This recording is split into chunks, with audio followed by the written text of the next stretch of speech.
Hey everybody, this is Sam Golden. I'm bringing you a video book review of Dietrich Bonhoeffer's Discipleship, previously known as The Cost of Discipleship. If you hear any sounds in the background, it is my month-old daughter, so I can't do much to quiet her down, so sorry about that. Alright, Dietrich Bonhoeffer was a German Lutheran pastor born in 1906, lived until 1945, son of a minister as well. He pastored in London until he was asked to return to Germany after Hitler's reign started. He taught and preached in Germany in an illegal seminary under Hitler's reign. He published his book, The Cost of Discipleship, in 1937. His presence was known by Hitler's government, and the seminary was shut down in 1937, but he kept right on teaching. He again wrote about the time after his first seminary was shut down with the students that remained in his next book, Life Together. He was headed to the United States when World War II started, and he felt the call to go back to Germany.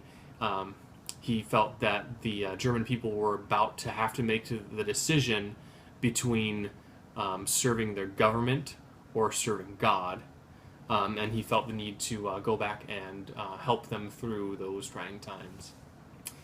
He was repeatedly censored by the German government under Hitler. He was forbidden to publish any more books, speak publicly. He even was banished from Berlin. Eventually, he took a post in the German government and was able to help Jews escape Germany. Eventually, even though he taught pacifism, eventually he felt that pacifism was an excuse not to take action where it needed to be taken, and was involved in a plot to assassinate Hitler. His plot was found out, and he was imprisoned in 1943. While imprisoned, he won the respect of the other inmates and even served as a chaplain to the inmates and to the guards, many of which were sympathetic to him and even smuggled some of his notes and writings out of the prison. After 2 years in prison, he was hanged just a few days before the camp he was imprisoned in was liberated by Allied forces.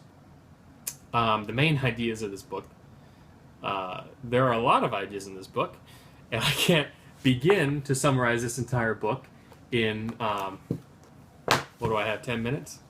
But the main overarching theme in this book is the dichotomy between cheap grace versus costly grace. Cheap grace is grace which is bestowed upon us by us, has no cost, demands no obedience, and no discipleship. In the book, Bonhoeffer describes cheap grace like this. Cheap grace is preaching forgiveness without repentance. It is baptism without the discipline of community. It is the Lord's Supper without confession of sin. It is absolution without personal confession. Cheap grace is grace without discipleship, grace without the cross, grace without the living incarnate Jesus Christ. And Bonhoeffer compares this to costly grace, which is grace bestowed upon us from God through Jesus Christ. Obviously very costly. It demands obedience and demands discipleship.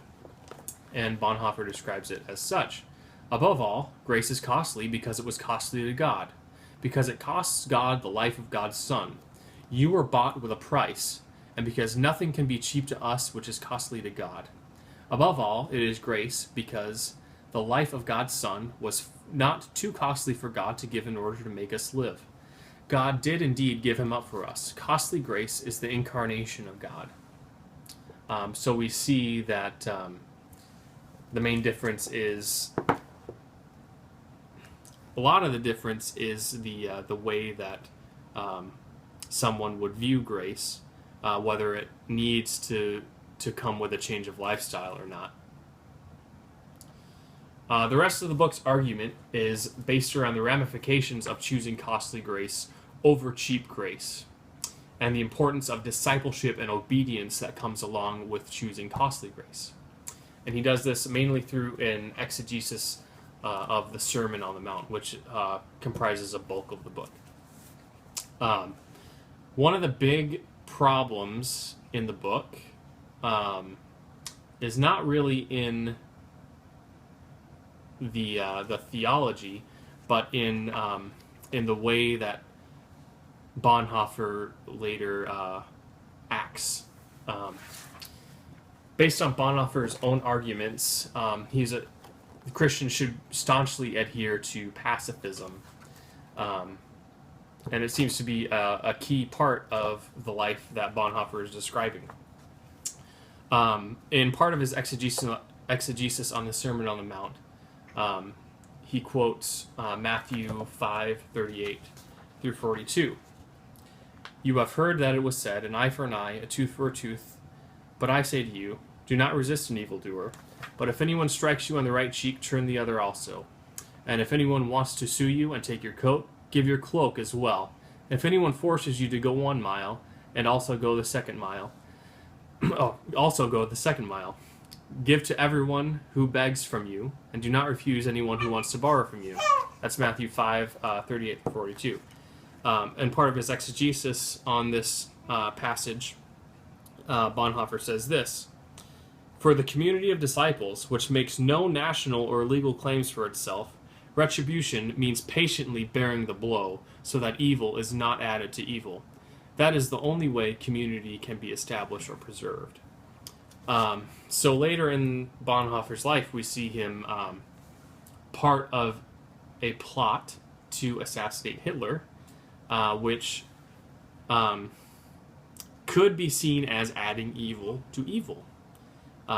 So a large part of the criticism of this book is based upon Bonhoeffer seemingly not practicing what he preached. But then again, there are also several historians who say Bonhoeffer was allegedly part of this plot to assassinate Hitler, and dispute a lot of the proof that ties Bonhoeffer to that plot. As far as the effect that this book had on the time and the effect that it can have today are very much the same. A quote that comes to mind from D.A. Carson that I think sums a lot of it up: "As the social cost of claiming to be a Christian increases, the percentage of nominal Christians decreases." Nominal Christians there could be seen as the Christians that are choosing to receive cheap grace that requires no obedience and no discipleship, and the disgust that those sorts of nominal Christians can sometimes have toward Christians that choose costly grace, because it challenges the nominal Christian's view of their own grace. While the context of the book is set in Germany during World War II, the content is timeless. Bonhoeffer describes the cheapening of grace due to the secularization of the gospel and the lack of proper discipleship. This was a problem long before Bonhoeffer wrote, and it is a problem still today. It seems as though the problem is that we're performing a very small part of the Great Commission. We're baptizing without holding people accountable to discipleship or obedience after the fact. This, in effect, cheapens grace. Bonhoeffer's call to a grace that includes obedience and discipleship is one that will always bear repeating, as the gospel message continues to get watered down by false teachers and even lazy or overworked pastors. Thanks.